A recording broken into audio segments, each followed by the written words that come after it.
À les entendre, ils sont tous premiers. Mais c'est RRB qui est leader en information.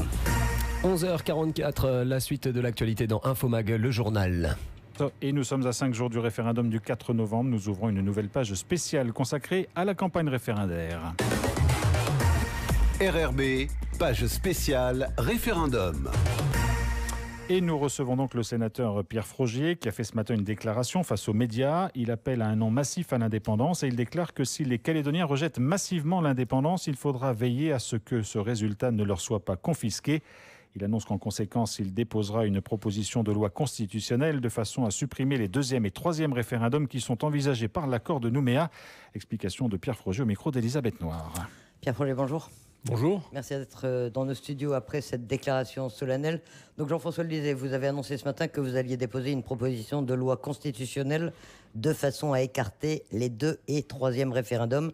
Ils sont prévus dans l'accord de Nouméa. Est-ce que c'est possible de les supprimer comme ça, purement et simplement ? Oui, bien sûr qu'ils sont prévus dans l'accord de Nouméa. Sauf que il y a quand même une différence par rapport au premier. Le premier est obligatoire. Les deuxième et troisième ne sont que facultatifs. Et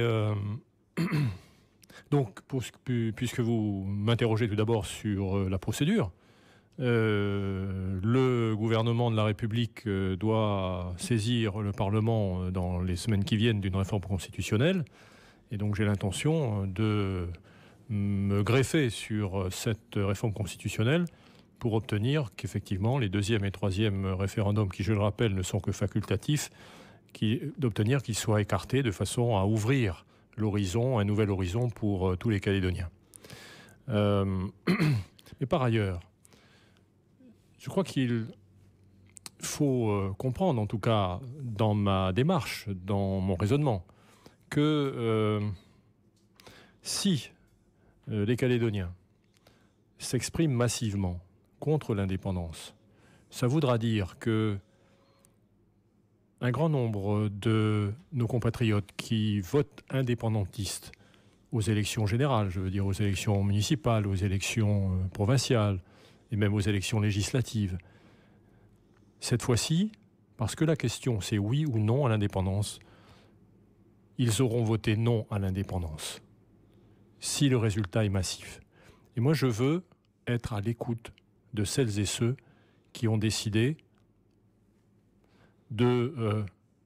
d'emprunter et de faire ce choix, d'emprunter ce chemin et de faire ce choix. Et comme vous l'indiquiez au début de notre échange, le résultat du 4 novembre ne doit pas être confisqué. C'est une période qui se termine et il faut en tirer toutes les conséquences. Oui, mais tout de même, c'est un peu, vous en avez conscience, c'est un peu un pavé dans la mare et ça risque de susciter un certain nombre de crispations de la part des indépendantistes qui disent depuis le début que le premier, ils vont sans doute pas le gagner, mais qu'aussitôt ils demanderont l'organisation du deuxième et du troisième. Donc vous leur coupez l'herbe sous les pieds. Moi, je fais la part des choses. Hein. Vous savez, pendant cette campagne, j'ai fait beaucoup de terrain. J'ai rencontré beaucoup d'indépendantistes. Ce qu'on a l'habitude de dénommer de façon peut-être un peu péjorative, de la base. La base. Donc il y a la base, et puis il y a les chefs, il y a les élus, qui vivent de la revendication indépendantiste depuis près de 30 ans maintenant, au chaud, en se disant ça va continuer toute la vie, et comme ça on peut s'organiser tranquillement une carrière professionnelle en profitant effectivement de la revendication indépendantiste. Donc je fais la différence. Et encore une fois, ce résultat, s'il y a un non massif, ce résultat ne doit pas être écarté, il doit être pris en considération. Et je ne comprends pas que l'on me reproche, par une proposition, d'être à l'origine de crispation. Mais nous sommes en campagne électorale. Et moi, comme d'autres, j'ai le droit de dire ce que je souhaite en fonction des résultats, ce que je souhaite avant et ce que je ferai après. Vous savez, il y a quelques mois, j'ai décidé de renoncer à cette pantomime qui consistait à aller chez le haut-commissaire, à discuter autour d'une table et puis de produire ce document que l'on a appelé la charte des valeurs. On en parle moins maintenant. Mais pourquoi ? C'était fait pourquoi ça ? C'était fait pour confisquer la campagne électorale. Pour dire, écoutez, dormez sur vos deux oreilles, tout est prêt, et puis le lendemain de la consultation, on continue comme avant. Mais c'est pas possible, ça. C'est pas possible. À partir du moment où on a exigé l'application, la mise en œuvre, encore une fois, de la lettre de l'accord qui consistait en un référendum binaire, oui ou non à l'indépendance, il faut y aller, il faut faire une campagne électorale, prendre des engagements, et puis, eh bien, le lendemain, tirer toutes les conséquences de ce résultat, quel qu'il soit. Un référendum binaire auquel vous étiez opposé, en tout cas vous aviez tout fait pour essayer que l'on n'y ait pas ce référendum dont vous craignez qu'il crée des tensions. Aujourd'hui, vous avez l'impression, vous donnez le sentiment de prendre une position plus radicale encore en disant bon bah il y a un référendum, on y va et puis c'est fini après. Je ne comprends pas et j'ai du mal à admettre qu'à chaque fois que nous sommes enfin à l'origine d'une proposition, on nous glisse sous le nez, ah ben oui, mais attention, ça va créer des tensions. Mais qu'est-ce que ça veut dire? On vit dans un pays démocratique et chacun est libre de sa parole, chacun est libre de faire des propositions qu'il souhaite. Alors, effectivement, au titre, à cause des tensions que ça pourrait créer, mais qu'est-ce que ça veut dire? Qu'est-ce que ça veut dire? Chacun doit respecter l'expression démocratique et chacun doit respecter une campagne électorale. Alors, effectivement, j'ai constaté toutes ces dernières semaines qu'elle était un peu atone, cette campagne. D'abord, effectivement, parce que les indépendantistes n'ont pas été capables de proposer un projet ambitieux, un projet qui fasse rêver. Quand il s'agit simplement de remplacer Nouvelle-Calédonie ou France par Kanaki, et qu'il s'agit de dire ah ben, vous cassez pas la tête, l'argent de la France, bien, on ira chercher cet argent chez les Chinois ou ailleurs où on va signer un partenariat avec la France, sauf que c'est pas tout à fait pareil. Vous savez, en deux mots. Quand vous signez un partenariat, vous êtes un pays indépendant, vous signez un partenariat, c'est jamais sans exigence de la part de celui qui paye. Il y a toujours des contreparties. Alors qu'avec la France, c'est un peu différent. La France est humaniste et j'espère que les Calédoniens s'en souviendront le 4 novembre. Alors, pour résumer votre pensée, vous appelez à un non massif le 4 novembre. Vous dites que si ce non est suffisamment large, s'il est effectivement massif, vous déposerez une proposition pour supprimer les 2 autres référendums prévus dans l'accord de Nouméa. Et on a envie de vous demander, et après, qu'est-ce que vous faites après? Comment faire en sorte que cette victoire ne soit pas confisquée? Moi, je ne veux pas, puisque, encore une fois, on agite les tensions, etc. Je veux essayer de faire comprendre et de faire partager l'idée suivante. Cette proposition, elle ne vise pas à stigmatiser personne. C'est pas une sanction. Je pense que la Nouvelle-Calédonie mérite mieux qu'un 2e référendum dans 2 ans et un 3e référendum dans 4 ans. La Nouvelle-Calédonie mérite mieux. Notre jeunesse a besoin d'avoir un cap, savoir où elle va. Nos chefs d'entreprise, l'économie a besoin de trouver un nouveau souffle, puisque bon, ça fait quand même plusieurs mois. Je ne parle pas de la politique menée par Calédonie Ensemble, mais je parle des inquiétudes liées effectivement à l'échéance du 4 novembre. Et donc, chaque acteur de l'économie, chaque acteur dans notre société a besoin d'un nouvel horizon, a besoin que cet horizon s'ouvre. Eh bien, c'est la raison pour laquelle je fais cette proposition. Moi, il n'est pas question, encore une fois, de stigmatiser ou de sanctionner qui que ce soit. J'ai envie que, effectivement, le résultat du scrutin du 4 novembre soit pris en considération dans toutes ses dimensions et que ce résultat ne soit pas confisqué par personne. Et puis, ensuite, qu'on passe à autre chose. La Calédonie, elle a besoin d'une vision stratégique et elle ne pourra pas supporter, vous m'entendez, elle ne pourra pas supporter encore 4 ou 5 ans d'inquiétude chez nos familles et puis surtout ne pourra pas se reconstruire si il y a ces obstacles. Et vous dites dans la déclaration solennelle que vous avez prononcée il y a quelques instants, nous exigerons que toute solution institutionnelle d'avenir ne puisse s'inscrire que dans la France, mais dans le respect des convictions de chacun. Que dans la France, c'est la seule chose dont vous souhaitiez discuter après le 5 novembre.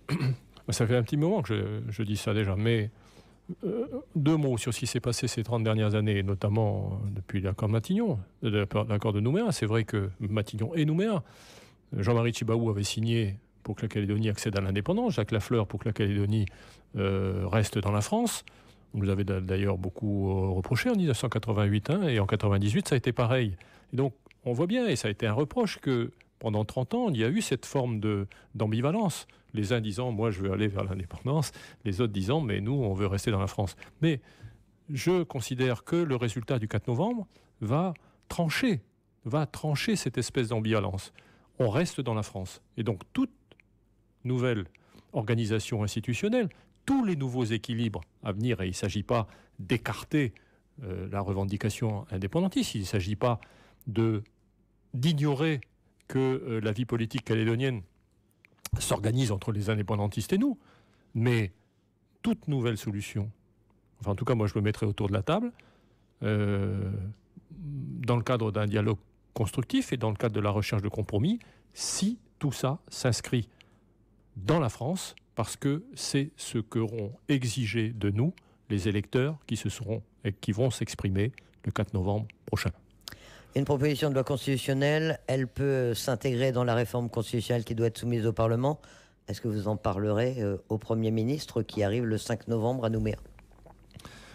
Je ne comprends pas, je n'arrive pas encore à comprendre pour quelle raison le chef du gouvernement se précipite et s'invite finalement en Nouvelle-Calédonie le 5 novembre. Personne ne lui a demandé de venir. Pourquoi je vous dis ça? Vous savez, moi je suis blessé par cette rengaine, et le Premier ministre a alimenté cette rengaine lorsque je me suis adressé à lui au Sénat il y a une quinzaine de jours en disant l'État est impartial. Il invoque sa stricte neutralité. L'État est impartial et stricte neutralité. Mais quand vous avez un peu d'expérience politique, ça ne trompe personne. En fait, c'est pour ne pas assumer ses responsabilités avant, pour ne pas assumer tes responsabilités.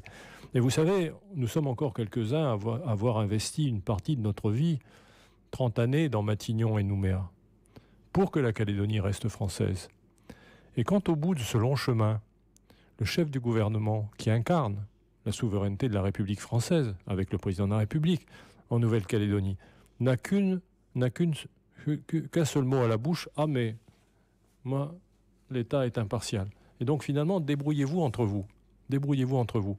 Mais vous savez, dans toute construction politique, vous avez les enjeux, les intérêts de court terme. Mais je pense qu'il y a aussi un peu d'humanité. Et ce que nous avons fait pendant 30 ans est aussi marqué d'humanité. Hein, nous sommes quelques-uns à avoir fait ça aussi avec notre cœur et nos tripes.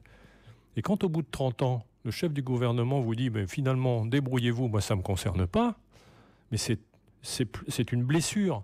C'est une blessure pour nous. Non seulement c'est exprimé, je prends ça comme du mépris, mais en plus c'est une blessure profonde. Donc je ne comprends pas pourquoi il débarque le 5 novembre si la seule chose que je sais, c'est que ce n'est pas pour nous. Ce n'est pas pour ceux qui seront exprimés pour rester dans la France, ce seront plutôt pour essayer de cajoler les indépendantistes. Voilà ce que je pense vraiment. Mais vous lui parlerez quand même de votre proposition éventuellement? Pas de raison. Il n'y a pas de raison d'ailleurs qui me demande mon avis. Hein. Encore un mot, Pierre Frogier, je ne résiste pas à l'envie de vous poser la question. Vous terminez en évoquant une ironie de l'histoire. Ce sont les indépendantistes eux-mêmes qui, par leur obstination à exiger ce référendum binaire et par leur refus d'accepter un nouvel accord, auront permis enfin de, entre guillemets, purger l'indépendance. C'est une expression qui vous avait été beaucoup reprochée. Aujourd'hui, vous la revendiquez ou vous la renvoyez à vos adversaires? Non, mais moi, j'ai jamais renié, j'ai jamais nié avoir dit ça. En plus, c'était dans une réunion du rassemblement à Boulou-Paris, à l'époque, en 2009. Mais c'est vrai que cette phrase a été retirée de son contexte. Donc, on avait du mal à la comprendre.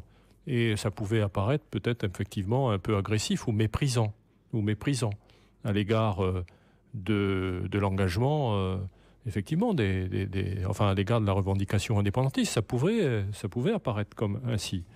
Mais c'est vrai que, par un clin d'œil de l'histoire, parce que les indépendantistes, parce que les chefs indépendantistes ont refusé de se mettre autour d'une table, comme je leur proposais, pour trouver un nouvel accord, parce qu'ils ont exigé de façon mécanique d'appliquer la lettre de l'accord de Nouméa, eh bien, le 4 novembre, si effectivement c'est un grand non, ben on ne parlera plus d'indépendance, aura été purgée. Merci à eux.